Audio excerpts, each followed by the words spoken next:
Partner ચેનલમાં આપનું સ્વાગત છે। આજે ફરી એક ફળ પાકની મુલાકાત છે। ખાસ કરીને કમલમની ખેતી ગણતા એટલે કે ડ્રેગન ફ્રૂટની ખેતી મુલાકાત કરેલ છે। ખેડૂતોએ 3 વર્ષ પૂર્વ ડ્રેગન ફ્રૂટનું વાવેતર કરેલું હતું। હાલ તેઓને સારા એવા પ્રમાણમાં સફળતા અને આવકનો સ્ત્રોત બની રહ્યો છે।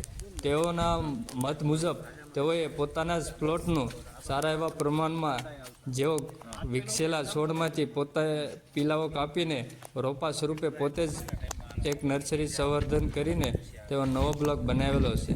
તેઓએ વીઘે 225 પોલનું વાવેતર કરેલ છે। થાંભલા સાથે ગોલ રિંગ ફિટ કરીને તેઓએ 4 દિશામાં ડ્રેગનના રોપ તૈયાર કરેલ છે। તેઓએ પોતાની વાડીમાં આવેલા છોડમાંથી તેનું મૂળકાંડ એટલે કે તેનું સંવર્ધન કામ કરી રહ્યા છે। તેઓને ખાસ કરીને છોડને સંવર્ધન 2 રીતે પણ થઈ શકે। એક ફળના બીજમાંથી પણ થઈ શકે અને ડાળીના અગ્રભાગ કાપીને તેના નીચલા ભાગનું તો રોપા તૈયાર કરીને પણ કરી શકાય છે। હાલ તેઓના 3 વર્ષ બાદ સારા પ્રમાણમાં ફળમાંથી પણ આવક મળી રહી છે અને તેઓએ રોપાઓ તૈયાર કરીને બજારમાં વેચાણ પણ કરીને આવક મેળવી રહ્યા છે। ખાસ કરીને થોર પ્રકારની ગણાતી આ ડ્રેગન ફ્રૂટની ખેતીમાં 3 પ્રકારની ડ્રેગન ફ્રૂટ જોવા મળી રહ્યા છે। લાલ છાલ સફેદ પલ્પ, લાલ છાલ લાલ પલ્પ અને પીળી છાલ સફેદ પલ્પ જેવા 3 પ્રકારની વેરાયટીઓ હોય છે। હાલ તેઓએ સારા એવા પ્રમાણમાં બજારમાં પણ વેચાણ કરી રહ્યા છે। પર રોપે 50 રૂપિયા રોપ કરીને સારી એવી આવક મેળવી રહ્યા છે। એક નવા પાક સાથે જે થોરની જાત ગણાતા પાકમાંથી પણ સારા પ્રમાણમાં આવક મેળવી રહ્યા છે।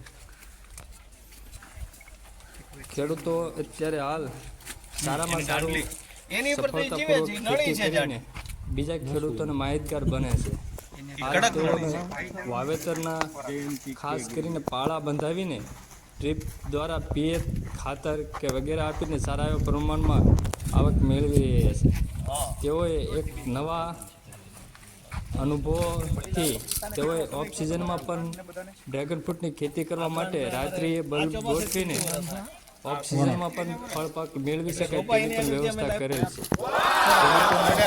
મુખ્યત્વે હાલ બજારમાં જોવા મળતા ડ્રેગન ફ્રૂટની માંગ ખૂબ જ વધારે રહેલી છે, જેથી કરીને આવતા સમયમાં ડ્રેગન ફ્રૂટની ખેતી કરવા લાયક અને આવકના સ્ત્રોત સ્વરૂપે નવી ખેતી બની રહી છે।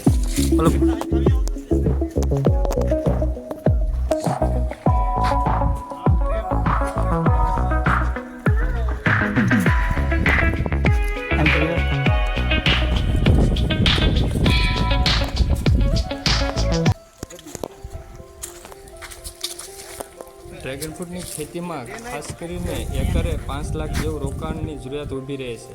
તેઓને 1.5 વર્ષે ફૂલ આવે અને આવક શરૂતા પણ ખાસ મુખ્યત્વે 2-2 વર્ષ બાદ સારા એવા પ્રમાણમાં ફળ આવી અને બજારમાં વેચાણ કરીને આવક મેળવી શકાય છે। તો અમારી ચેનલને લાઈક